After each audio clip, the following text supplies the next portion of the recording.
hub, and spoke. Audio Collective. Everything new is new again from Commercial Type. We've got an all-new website and 3 new releases, Align, Diplomat, and Successor. Commercial Type and Commercial Classics are now one library under one roof, and we've streamlined our license. We've also added case studies of some of our custom projects, like Vanity Fair, Bloomberg Businessweek, and T. Visit commercialtype.com. So when I'd been to see Nick working on Smash Hits, he said, I would never, ever employ you for Smash Hits. If something else comes along, I'll give you a call. 9 or 10 months in, he said to me, have a go. There's this article about craft work. Here's some pictures, here's the type. It's on these pages. Go and play around. So I did. And I took it back and showed him. And he said, you've got the job of designing this magazine. You've shown me you can do something I can't do. And he gave me a completely free hand on it, which was incredible.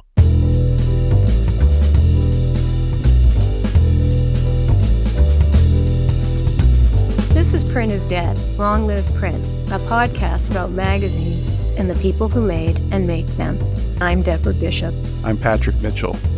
Once you have broken down the rules, literally anything is possible. In the business of magazine design, few names resonate as profoundly as Neville Brody. And to this day, he lives by those words. Renowned for his groundbreaking work and commitment to pushing design boundaries at magazines like The Face, Arena, Père Louis, and others, Brody is a true auteur in the world of design. We talked to him at the launch of his spectacular new monograph, The Graphic Language of Neville Brody 3.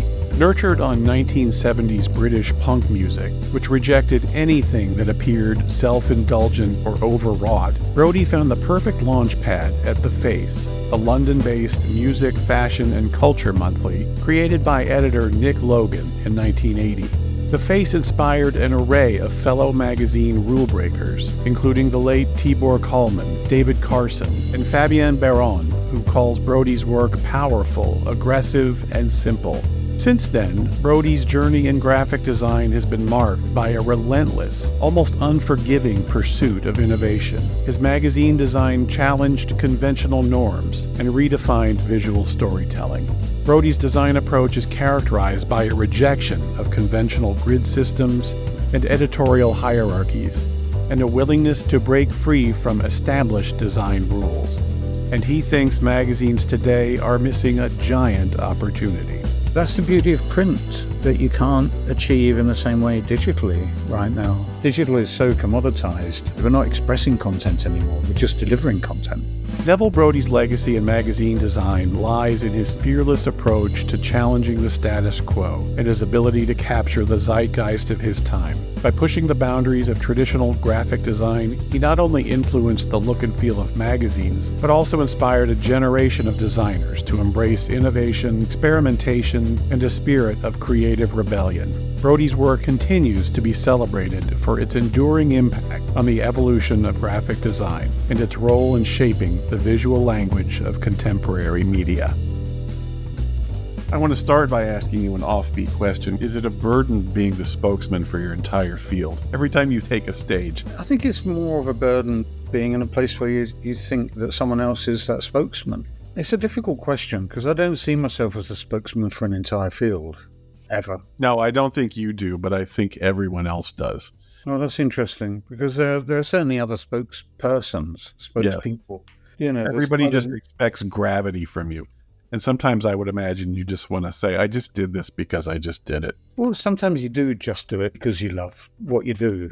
And thinking about it sometimes is something that happens in retrospect. So it's not always logical. But at the heart of what I've been doing has always been a kind of rigorous structure. And then you improvise within that framework. So that's been all the way through. But I honestly, just to come back to that question, I think every graphic designer is in a place of being a spokesman. Because I think graphic design is all about manipulating the message in order to deliver it. So you never have an innocent message. All messaging is about manipulation in one sense or another, even if it's unconscious. And graphic designers are particularly, I'd say, guilty, but also blessed with that role of turning invisible ideas into tangible concepts. And each time a designer is involved in that process, you're being quite political, actually, because you're bringing the designer's interpretation of that message to play. So the font you choose, the colors you choose, images you curate, all of this impacts the way anyone will look at the world. So, yeah, we're all spokesmen. I've just put my neck on the line. I was looking at this first edition of your first book, and I paid $85 for it in 1988. And your new book is $85 on Amazon right now. You've actually given it quite a discount, because in 1988 dollars, your original book is $225. So thank you for that. And now I will hand it off to Deb. Well, I'm hoping that you don't mind if we go back in time a little bit to start, as we typically do. So, Neville, you received your early education from Minchendon Grammar School, focusing on A-level art. Can you really choose a major that early on in the UK? So two things. One, it wasn't a grammar school. Actually, it was what we call a comprehensive. And a comprehensive wasn't streamed in the same way as a grammar school. You didn't have to do an exam to enter. What age are we talking about? We're talking about the age of 11 to 18. So it's a proper secondary school, and we did O-levels and then A-levels. O-levels at 16, A-levels at 18. And you don't major either in UK secondary education particularly. That's a very American or North American thing. But when you get to A-levels, you do start to be much more selective. And I did English, art, and technical drawing. So I learned how to do bits of machinery by hand as bits of technical drawing. So that had a huge impact on the fact that, graphic design is creativity and engineering.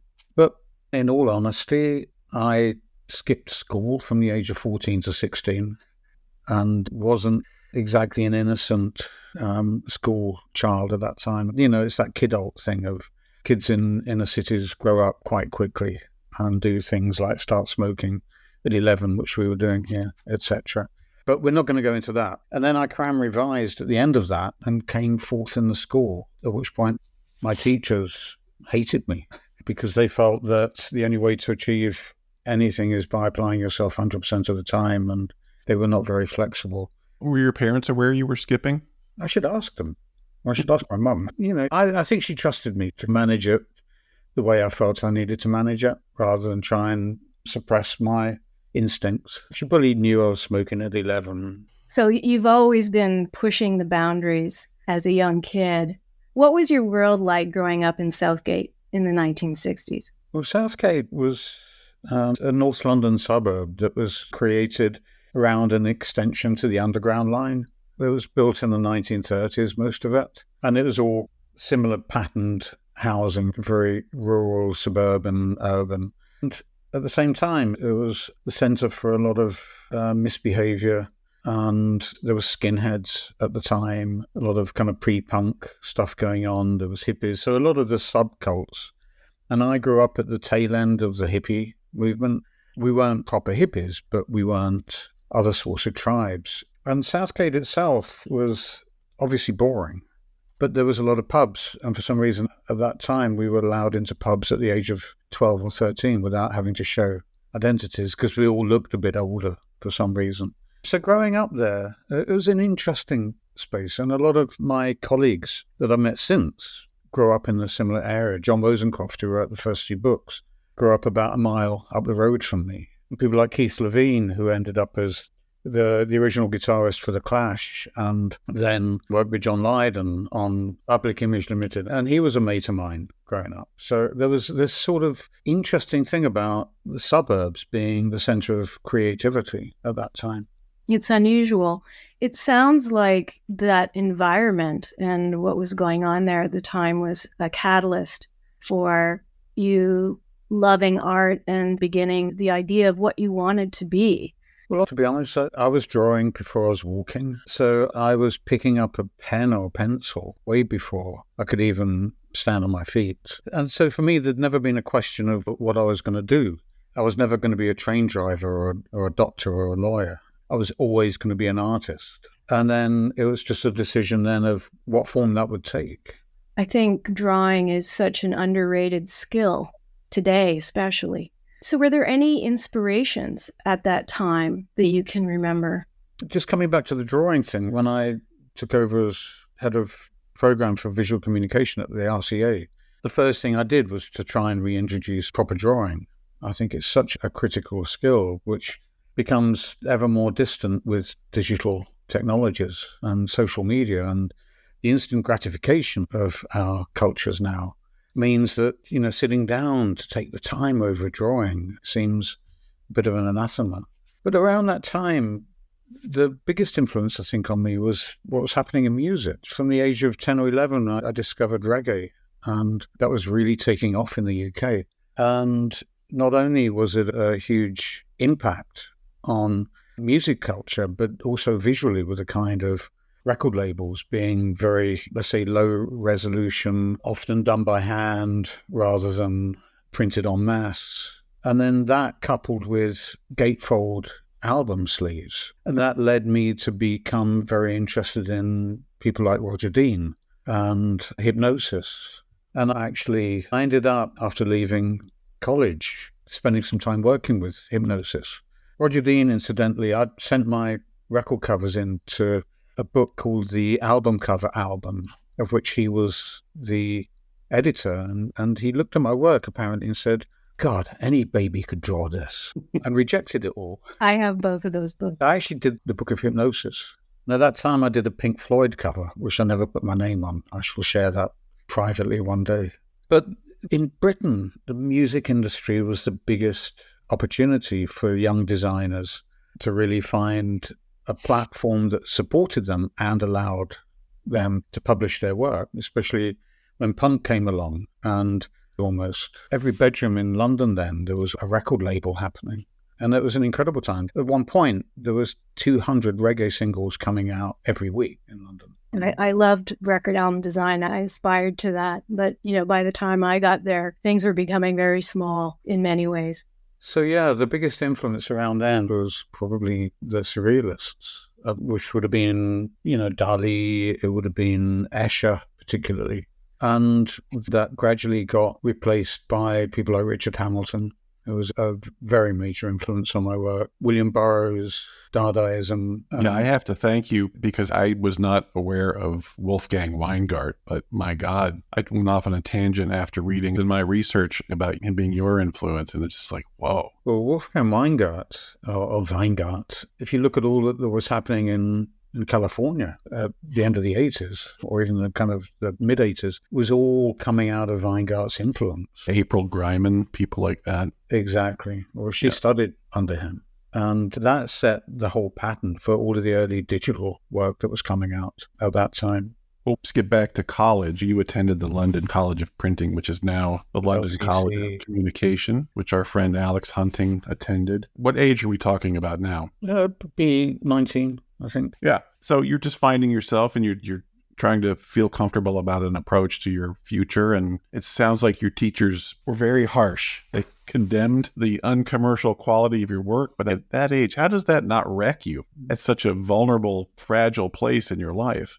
Well, partly because I'd made the choice to go there. I thought, if you're going to learn about anything, you need to probably go to the most strict learning environment to be able to take that on board. And like jazz, you have to really learn your instrument and the tonal scales, etc., in order to then improvise. And I thought, well, I'm not going to be able to undermine or challenge design if I don't really understand the fundamentals. I'd been to foundation course at Hornsey College of Art in London. And Hornsey was the location in the late 60s where all the student uprising started in the UK. It had been largely neutered by the time I went there, but there was still an undercurrent. And the guy who sat behind me, he was going to the early Sex Pistols concerts, which I rejected completely at that point. But he turned out to be Mike Barson, who was the keyboardist and songwriter for Madness. So there was a lot of that going on. The Slits punk band went to Hornsey. And one tutor said probably the best thing to me ever, which was that the difference between becoming a designer and becoming an artist is that a designer needs someone else to set the brief.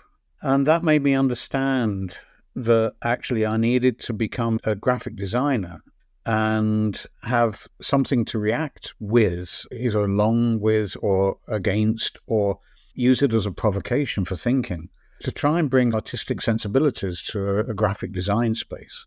And then the decision was, London College of Printing had the reputation at that time of being the strictest environment for learning graphic design in Europe at that point. Yeah, and I should say it wasn't all their fault. You've invited this upon yourself. There's a quote that says, "If my tutor said they liked something I was doing, I would go away and change it." Yeah, well, that was an evidence of me being accepted by a generation that I didn't want to be accepted by, with the values that they held close. And London College of Printing was a very strict commercial graphic design environment. And it had rules. They said, if you're going to do this kind of project in this kind of material at this size for these people, this is the way you must do it. So it was all driven by a set of kind of internal regulations. And I was saying, well, the world has changed and the world constantly changes. So we need to change the way we communicate. And that was not greatly accepted. And I think on 2 points, they tried to throw me out. Once for putting the Queen's head sideways on a stamp, which is now you'd be like, oh, yeah. But at that time, it was seen as something incredibly sacrilegious.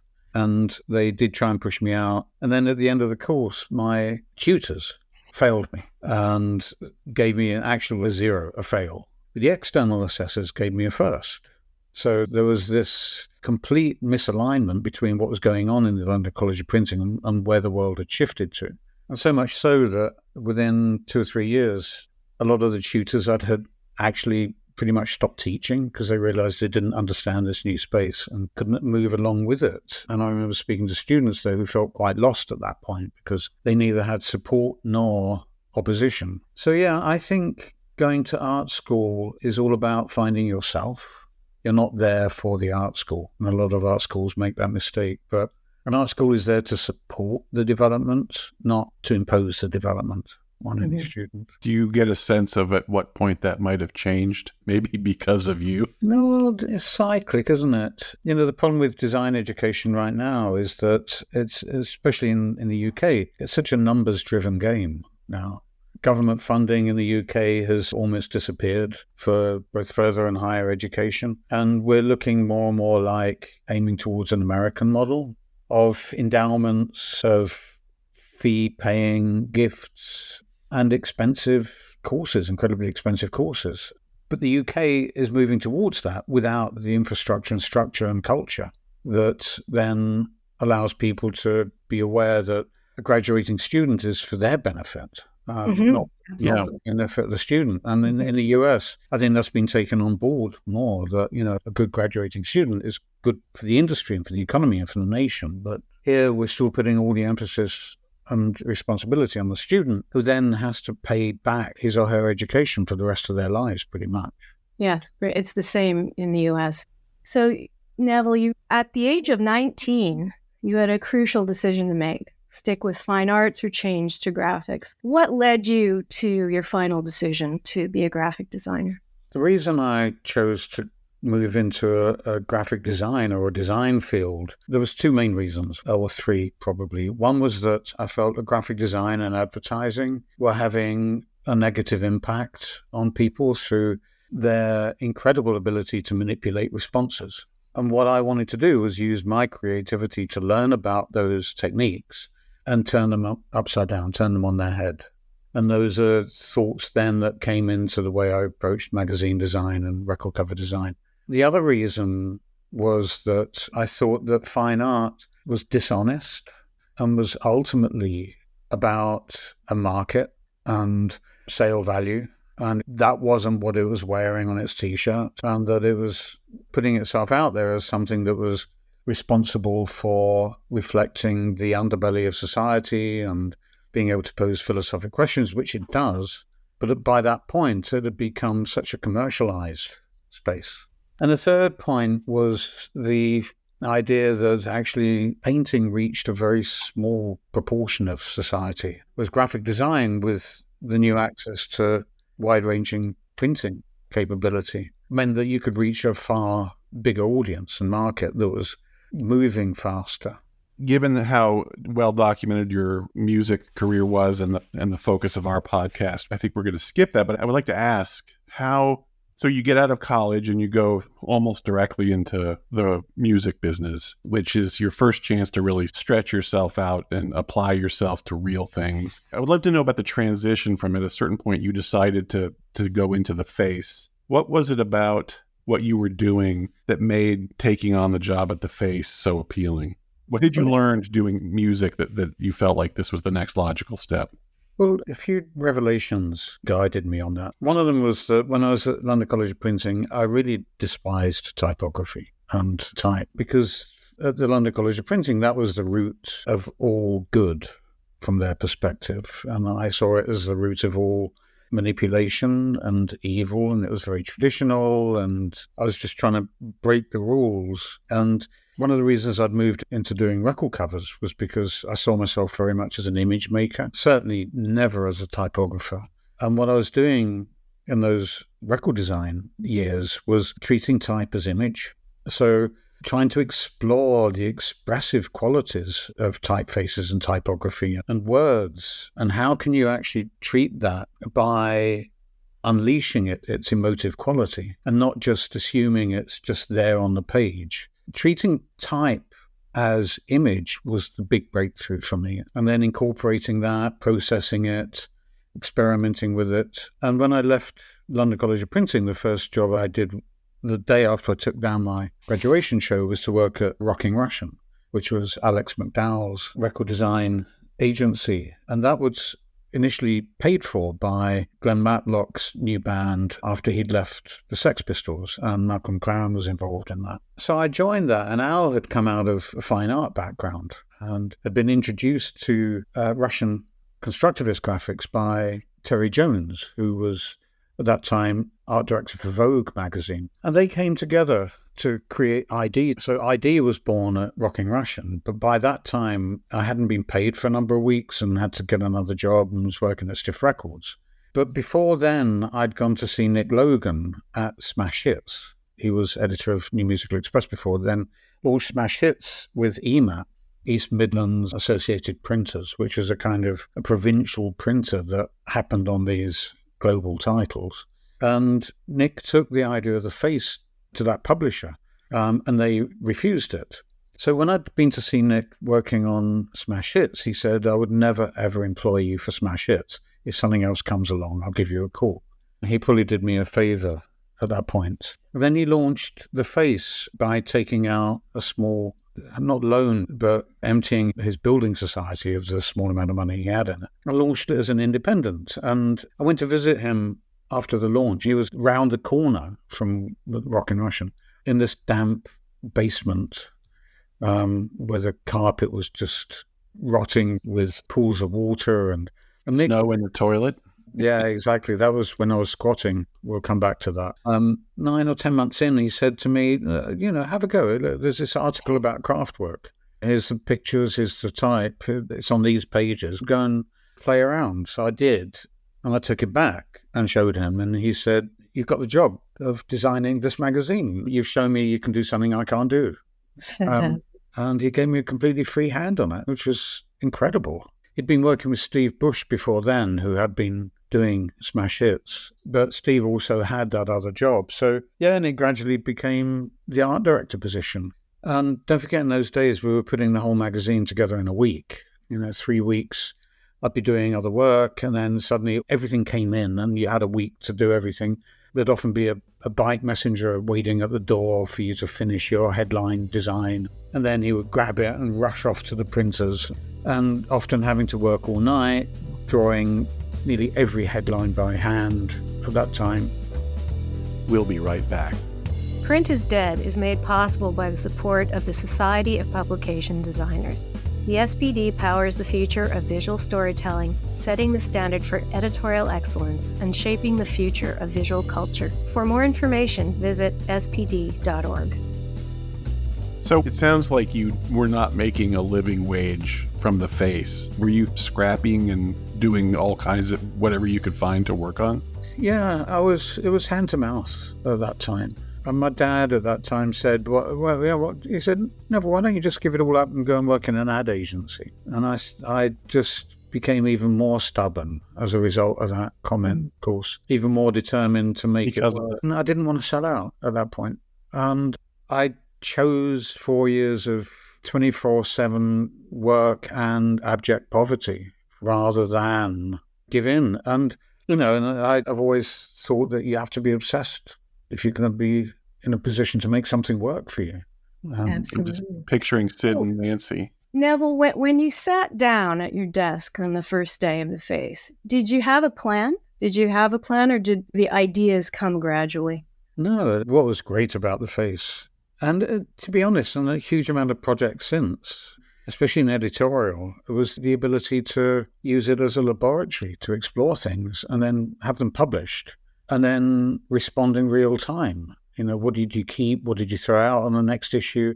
What was working? Wire, the band, at one point didn't make any record beyond 2 minutes because they thought once you've done everything and put the chorus in, why repeat it? And that was something that I took on board very much. Once you tried something, if it works, there's no point in doing it again. Try something new. And in theory, in digital media, this is what we could be doing right now. But it's incredible how short the lifespan of a piece of content is on social media and how much it looks like everything else. We could be using that as a real cultural, ideological accelerator. But actually, I think the more that gets out there, the more conservative it is. And we're almost back at the beginning of the 70s again. Did you feel like magazines were the perfect platform for you to prove your theories?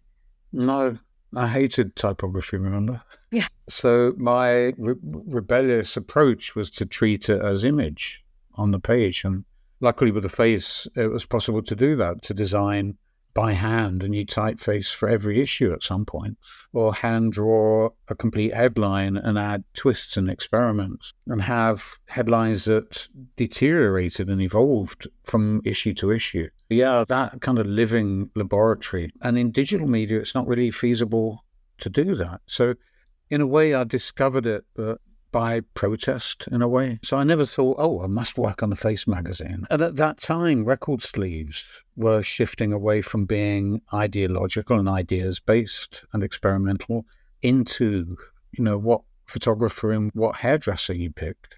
So the shift was away from content and towards image. It was away from theory and narrative and ended up as being all about haircuts. And ironically, the band I really despised at that point, who summed it all up, was Haircut 100. And they happened to be on the very first cover I did for the Face magazine. Did you want to quit that day? I did. I didn't quit. I wanted to quit. Yeah. You had to take that time ironically as well. Yeah. The way you're describing the startup of the Face, I imagine it was not like most well-funded magazines where there's a issue lineup presented, then a slew of photo shoots assigned and illustrations assigned. And it sounds like it was much more of throw everything into a blender and make it happen. So you were, I assume, receiving promotional photos and things like that. You probably had very little control over the photography. We actually controlled most of the photography. It's quite odd now. The Face magazine was 40 years ago, Patrick. Obviously there's something still quite key about the Face, and that not much has happened in magazines since, in some ways. And I'm not saying the Face was great or that it was that pioneering, but it happened to have been produced at a time when it was possible to do that. So it's quite odd for me 40 years on to be talking about something that was back then. The thing that identified it, and coming back to what you were talking about, the photography, was that it was a community of new young creatives all coming together. We used to hang out in the French House, which was a pub in the middle of Soho in the middle of London. And nearly all the people that were writing or appeared in the magazine were frequenting that same pub. And, there'd be like 200 people that were architects or artists or actors or photographers and stylists all coming together into one place. So it was an explosion that was generational that probably happened in the 60s as well. I worked at Musician magazine in the 80s, and We did 100-page issues and the photo budget was, $3,000, but money was never an issue because nobody cared. They just wanted to shoot for the magazine. They wanted to shoot the people they were shooting. So I imagine it was similar. Yeah, very similar on the face.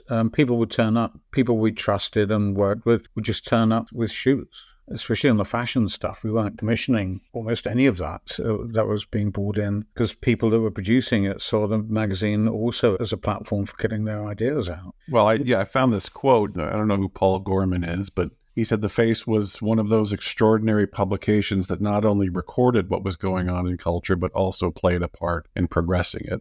Well, Paul wasn't part of the culture. He's come along since and written about the culture. Yeah. So, I often say it was made by the people who would have read it. It was a magazine we made for ourselves, basically. It was a fanzine. But you've also said it should have died at the end of the 80s. Well, yeah, I think the role it was playing then, I should have been made redundant 30 years ago. And replaced just at the Face, not in life. Well, no, I think in life as a graphic designer, I think what I expected was that another generation would come along and smash everything we'd done and come with something that was new and relevant then. And that never happened, surprisingly. And now graphic design isn't dead, but it's really shifted. And there's a new Face. Have you seen it? Do you have any thoughts on that? I don't have any thoughts on that at all, Patrick. You think it'll make it? I don't know what make it means to publish a magazine these days. There's a shop in London called Mag Culture, put together by Jeremy Leslie, who used to be their art director on Blitz magazine. And in Mag Culture, it's almost like a looping back, and it's filled with hundreds of independent magazines. Because as printing has become more accessible and cheaper to do, especially in short runs, we're almost now at the luxury fanzine time in publishing. And it's just great to see all those magazines in there. Some of them are only produced in editions of 200 or 2,000. So we're seeing a sort of circle. It's not quite the same as the vinyl one. Last year was the most vinyl sold in the UK for 20 years or something. So there's a return to kind of physicality and unique objects. So you had roughly a 10-year magazine career. You designed City Limits, the Face, more? Comes in and out, Patrick. The Face was, that period was 82 to 90, so that's probably like an 8-year thing plus. And that was including Père Louis and Lay magazine. Yeah, all happening at the same time. But the one I wanted to ask you about, which was one of these things is not like the others, you worked for Tatler. Yeah, one issue. How did that happen? Well, I don't know how it happened, honestly. No, honestly, I don't know how it happened. I don't know who introduced me to who or called me, but I suddenly found myself in the Tatler studio office in the Condé Nast building. Well, for our listeners, Tatler is, I would say, the most similar in the States is Vanity Fair, but a very high-end, gossipy, glossy rag. Particularly about a specific sector in society, which is not necessarily the aristocracy, but something quite close to that. But I went in there with a remit to try and change things and realized very swiftly that was never going to be possible. But the one thing we did was we did the first ever cover, which had no cover lines. It just had a single image. So I'm proud of that. And I'm proud of the fact that I got out really quickly. It was a great experience and hellish at the same time. And the great Mark Boxer, who was the editor at the time, I realized that he, no matter what I was going to do, he was still the real art director and wasn't going to be open to change. We actually did something else. I worked with Mademoiselle magazine in New York, and it happened over the summer, and I was coming in, redesigning the fonts, the headlines, the page layout. And Alexander Lieberman was on vacation, came back, and the first thing they did was show him my new designs.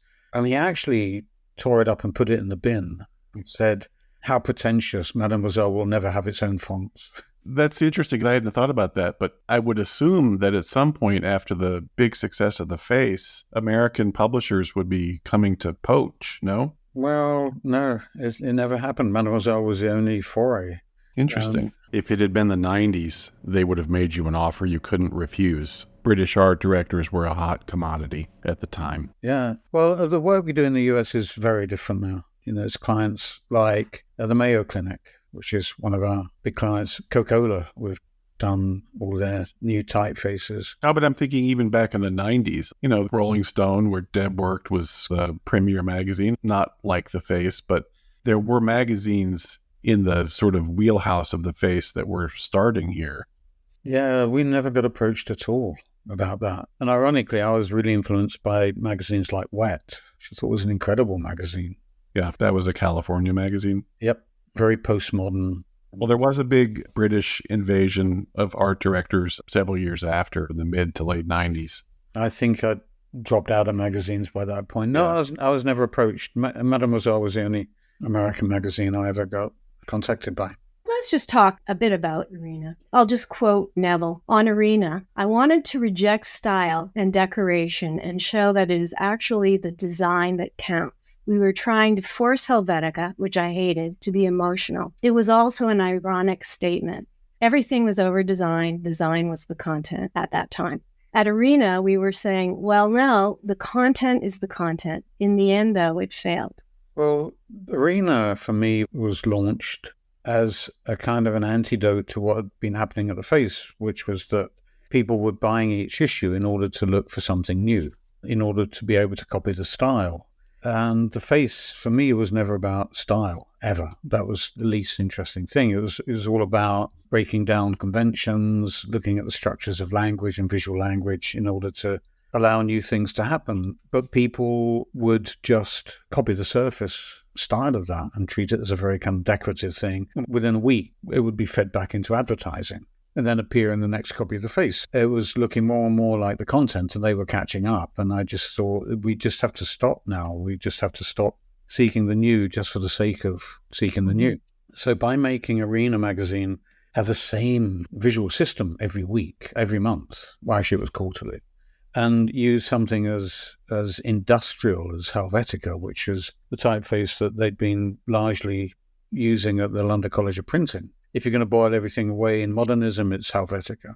So I wanted to use Helvetica, which was the antithesis of that kind of exuberant culture, the society at the time. But then we found ourselves getting bored with it. But what we didn't want to do was, and what's happened at The Face a lot, which we're bringing in new emotions by creating new typefaces.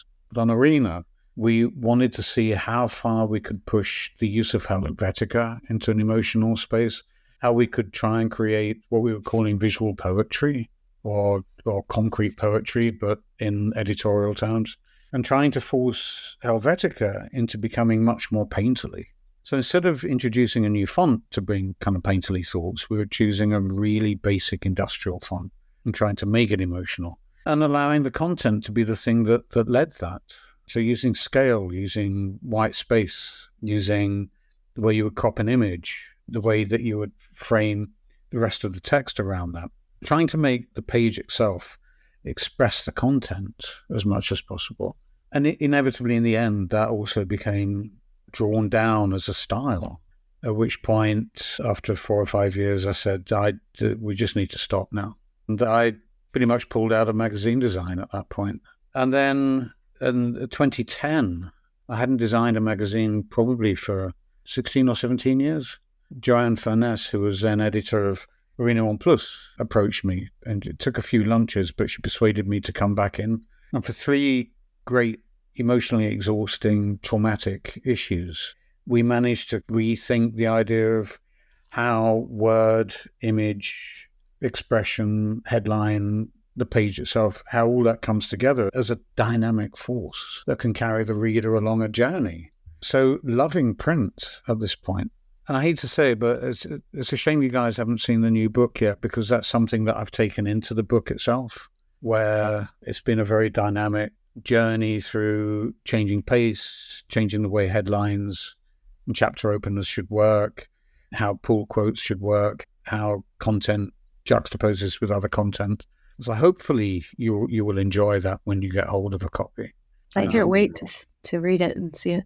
But that's the beauty of print, that you can't achieve in the same way digitally right now. Digital is so commoditized, and it's almost like having a fixed building, and then all you can do is look in the windows, and all we're doing is we're not expressing content anymore. We're just delivering content. Exactly. It's a deploying mechanism.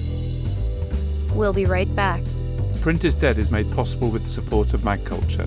Read our online journal, listen to our podcast, and visit our shop to discover why we're convinced print is very much alive. All available at magculture.com. The last magazine I want to ask you about is Fuse. I distinctly remember getting the first issue delivered on a floppy disk. I actually have a quote from you from 1992. That's 30 years ago. You said you can publish a magazine as a multimedia file on a disk, and this is undoubtedly the future. There is still a place for printed work, but I think we will have only just begun to explore the potential of electronic media. And that was 20 years before the iPad. When you said that, we had literally just started getting Mac 2s on our desks to produce magazines. But obviously you were 100% right. The question I want to ask you is, the iPad came along and promised to be the catalyst for digital magazines, digital media. How do you feel that period went? Well, I think it's quite easy to understand what was happening 30 years ago if we look at what's happening now. And it's almost like a reverse telescope. 30 years ago, it was the advent of digital design, digital communication, and it was exuberant. We could just experiment and publish it. And soon after Fuse launched in Japan, I partnered with the world's first digital gallery, which was Digitalog. And that was in Harajuku near Shibuya. And Digitalog, on Saturdays, they had floppy disk day where people would write short bits of program that could fit on a floppy disk and go in and swap with someone else's floppy disk. And then working with them, we created the world's first digital publisher. John Mader's first 2 or 3 pieces of work were published on the floppy disk, Flying Letters. And this is all related. So what I'm saying is at that time, digital communication was the new frontier. It was the new Wild West. And we could do anything. And now it's become so structured and framework. I call it utility bills with pictures, because that's what it feels like. It feels like you're looking at your phone bill and there's a few pictures on it. And this means that the whole framework is so controlled that all you can do is stick something in a small square or whatever. Become box fillers. Yeah, but then it's not even exuberant. We used to be able to break out of those boxes. And that's what magazines can do so brilliantly that I think digital media has lost the ability of doing. And I don't know. I still love print. I still think print has got a lot of potential. And you think about, well, it's using paper. Is that sustainable? You're distributing physically. Is that sustainable? But then if you look at the server farms that are supporting our digital social media spaces and AI, they're far less sustainable, in all honesty. Well, on the iPad, it ended up, I think we learned that it just became the medium, not the message, just another way to look at stuff, which is not what a lot of people thought when it came out. Well, even more than that, Patrick, I think that the real honesty about these platforms now is that the medium is much more important than the content. As a user, it feels like it's the content, but actually, industrially speaking, it's the medium. That's the most important thing.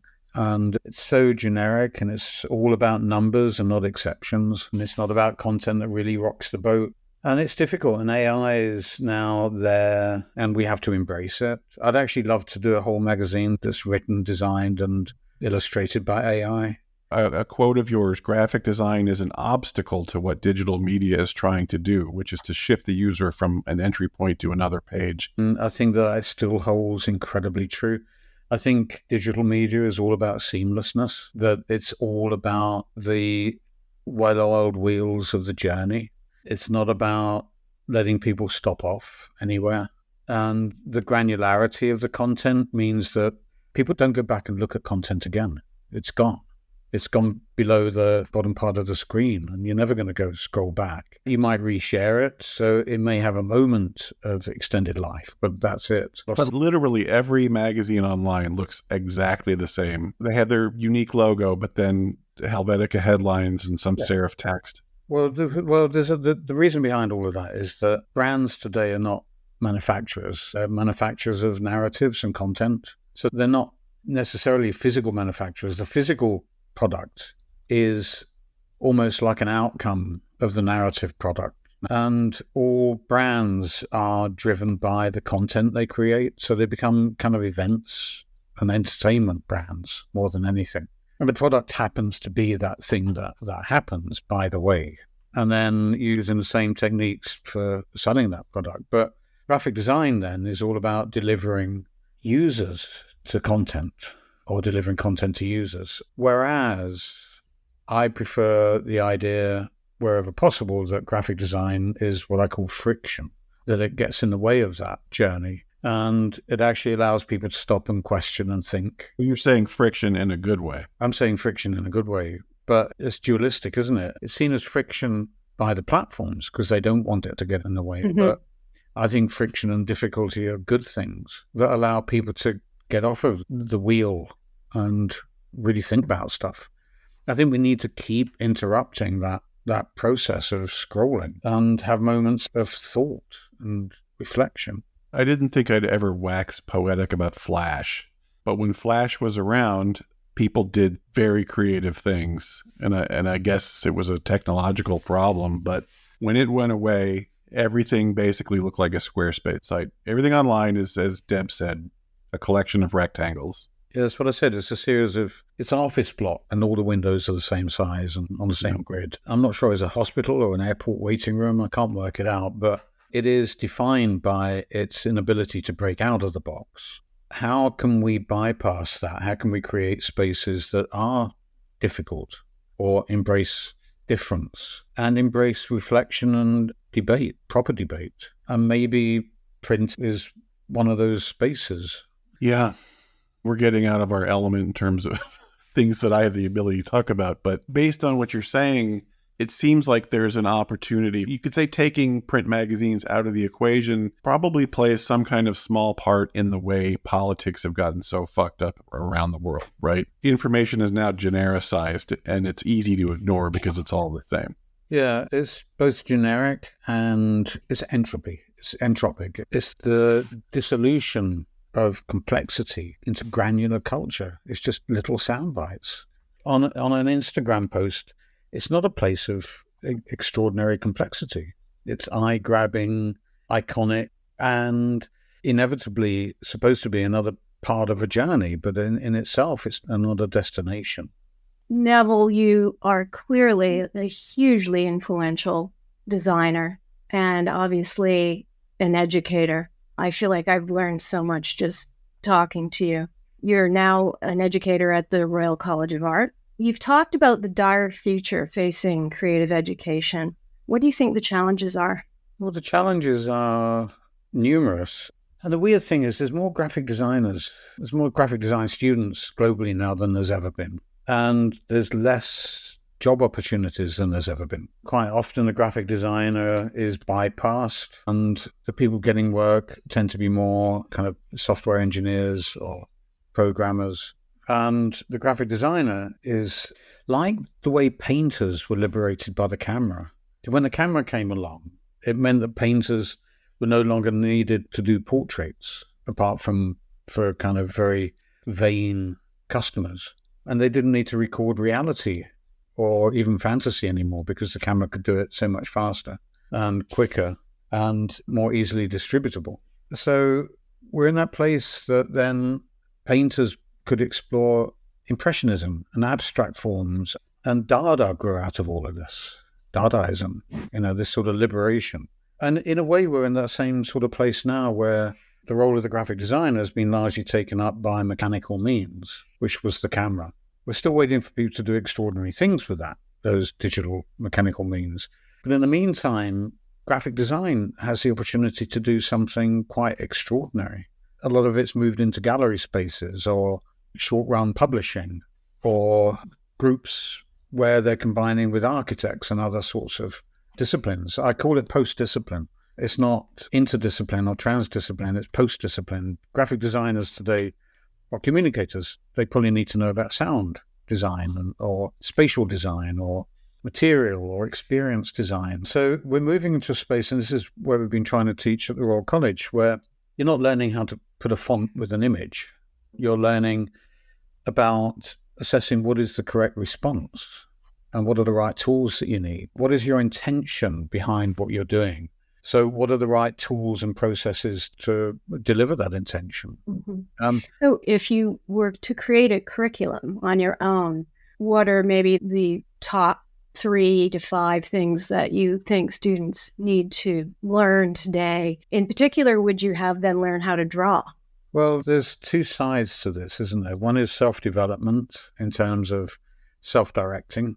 And for that, you need to be able to liberate a student from convention by creating a safe house for them to explore things within, and to learn that you need to let go of graphic design tools. You need to incorporate them in your learning, but you need to let go of them because they may not always be the right things. Maybe, as I said, maybe it's a piece of sound or it's a performance or a piece of theatre design. The second thing I would say is, definitely learn the skills, figure out how to do stuff. And the third thing is to understand your context, really. What is the world you're living in, and how will what you do impact that world? What is the consequence of every single thing that you produce? So, I'd say self-directing, learn the skills, and be aware of your impact. Wonderful. I'll make use of All that. right. Yeah. Deb teaches at SVA. You can apply that tomorrow. Shifting gears now to graphic design. Neville, after you published your first book, there was a big uproar. I know you've talked about that a bit. Your book was hugely influential. I remember the minute I saw it in the bookstore. Deb feels the same way. I just think it was career-changing for a lot of us starting out. So thank you for that. But when the book came out, you had a concurrent exhibit at the Victoria and Albert Museum, and there was this backlash. And I know this is true in other European countries, particularly Scandinavia, but you said this about the British, that hating people that raise their heads above the wall is not an uncommon philosophy. Well, don't forget, the book was never published in order to be influential. It was just publishing what was going on at that time. And I was so lucky to be in that place at that time. It was myself and people like Malcolm Garrett and Peter Saville and Vaughan Oliver, and then Designers Republic. And in the US, it was Paula Scher and April Greenman and Susanna Lishko with Emigre. And we were so lucky to be working at that point. And so the book was, for me, it was just publishing the work I'd been doing. And because we had to work so hard, not to prove a point, but to make it succeed or make it work, that there was so much content that I'd produced by the age of 30, which was mad then, was working round the clock or working up until late evening, going and eating, going clubbing, then going straight back into work. And everything was happening in the centre of London. It was an incredibly intense period. And then a lot of the reviews and reaction to the book were negative. The British particularly love to destroy people they see as successful or opinionated. In other places, it's a bit different. I think in the US, I have a sense that it's actually allowable to celebrate yourself and your work. It's almost a requirement. It's almost a requirement, but in the UK, it's absolutely not. If you want to talk about what you've done and promote it, that's not always received kindly. Well, you're by definition an icon, which is, at least the way I read it, you took a path semi-previously untaken. I don't get the sense, this may be untrue, I'm just making an assumption, you weren't influenced by a lot of stuff you saw. I think you felt like you were on a path and you knew what you wanted to do. And then at some point, enough people see it, the feedback comes, and you know if you're on the right path or not, at least for what they think, right? And very few people ever do that, and it's a scary place to be. It's very lonely, right? And it's just really sad that the response was so negative. Again, Patrick, coming back to my reaction to my tutors, that if my tutors liked it, I would change it. And I think the book, whilst it was just being set up as a way of publishing what was going on, was also intended as a provocation. I've always seen my work as a snapshot of what's going on in the lab, in the laboratory. And it's hopefully it's continually evolving and challenging itself. So that book was just simply, all right, there's enough stuff here. Let's get it out and let's then move on to the next stuff. And what happened after the first book, of course, was that the Mac landed. And then what happened after the second book was that we realized that the tools for producing graphic design were also the tools for receiving graphic design. We never understood at that point that using a Mac would be also the platform in which we looked at what everyone else was doing. So it became creator, the broadcaster, and the receiver all in one. And that was a unique place and a unique opportunity. But after the first book published, and within 6 months, we were almost bankrupted. we'd lost all our UK clients completely. And if it wasn't for working with Japan and Germany, oddly, we would have been completely out of business. So the response in the UK was we lost all our clients. And the main people that were slagging off the book were an older generation of designers. Do good work, lose your livelihood. Yeah, in a way. But, we were never going to compromise in order to soften anything. Well, what was that, Deb, that Picasso quote that you pulled out that seems appropriate? Oh, learn your craft and then throw it out like an artist. Well, we learn our craft and disrupt it like a jazz musician. Okay. But, we're rehashing a little bit. You've said, I hate typography.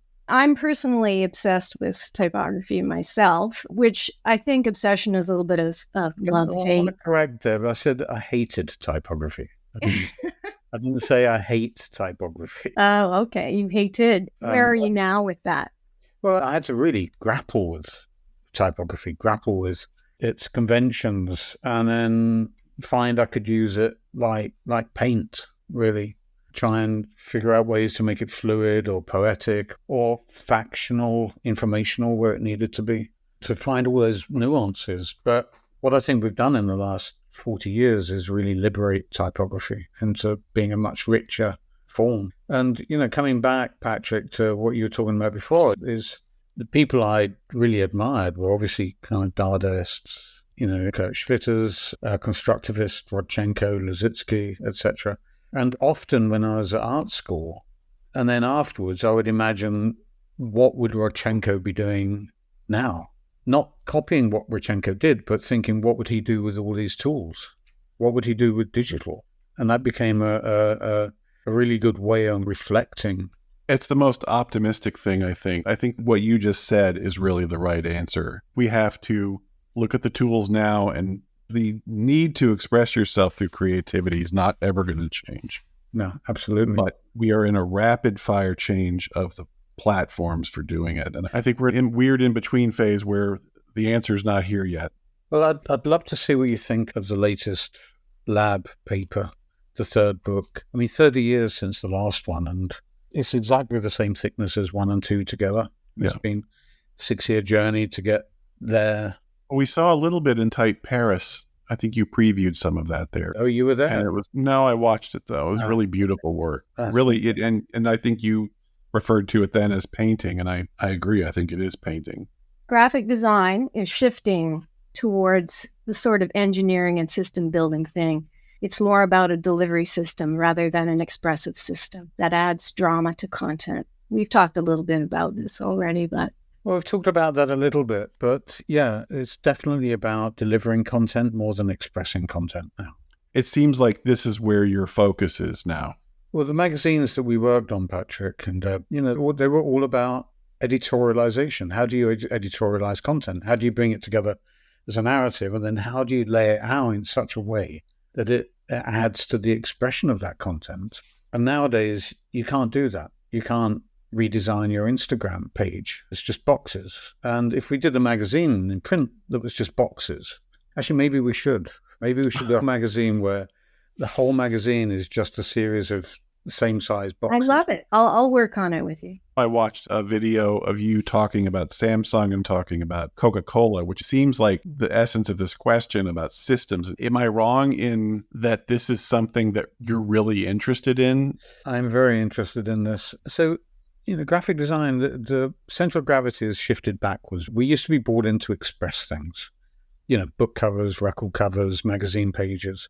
And now we're much more in the system design. We're doing research, we're creating strategies for the design language, and then we're exploring, we're building these systems. But where it becomes quite interesting is that we're now building components that these systems are built out of.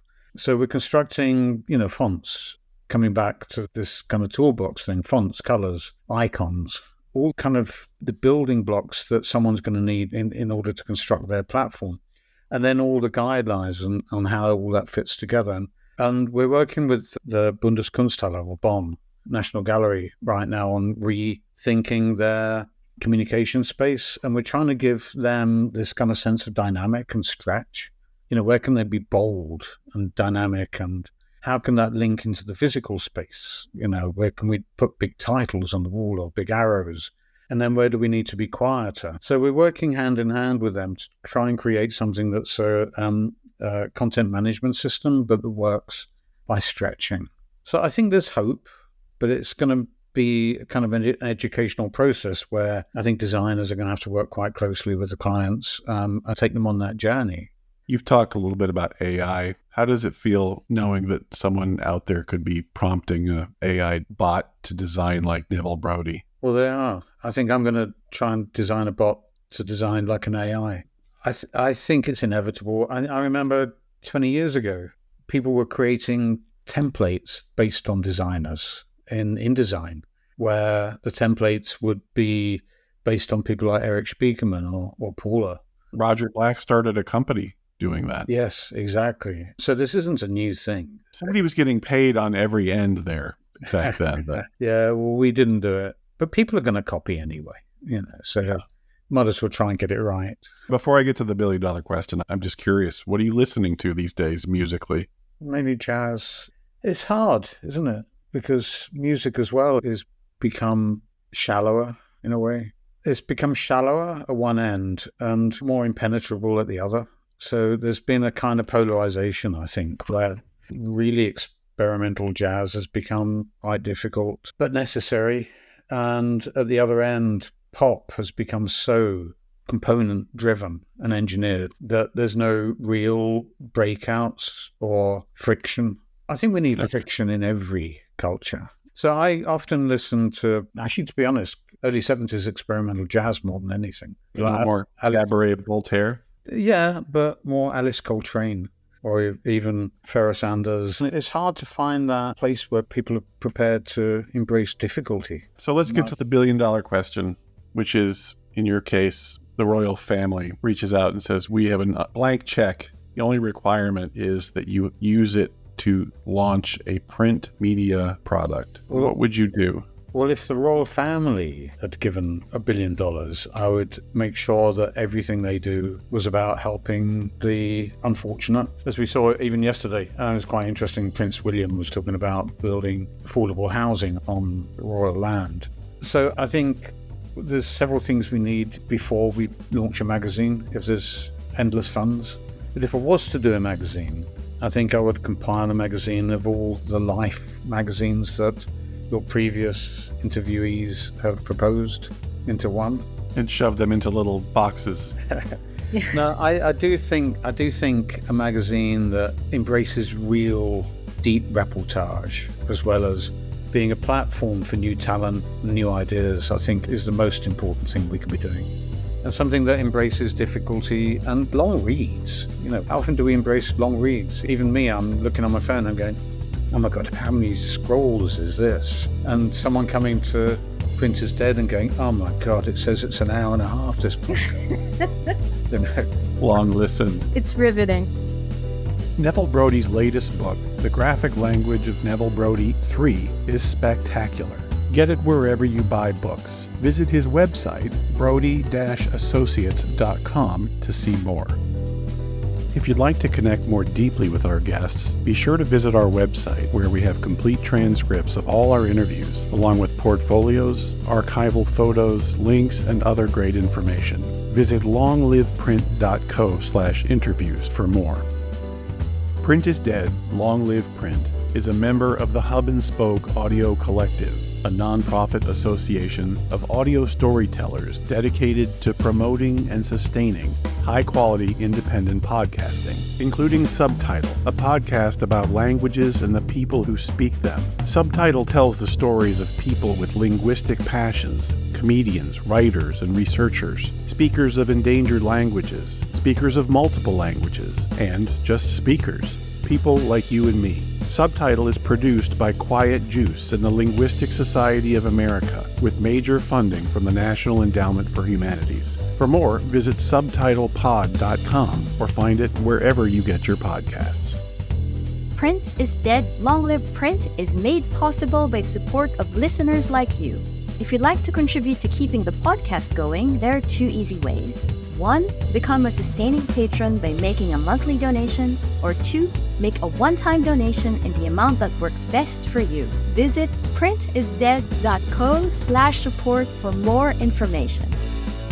Print is Dead, Long Live Print is a production of Modus Operandi Design. For more information, visit our website, printisdead.co. Or if you're an optimist, longliveprint.co. Follow us on social media at printisdeadpod. Please give us a like and a review on your favorite podcast app. It really helps. Thanks very much for listening.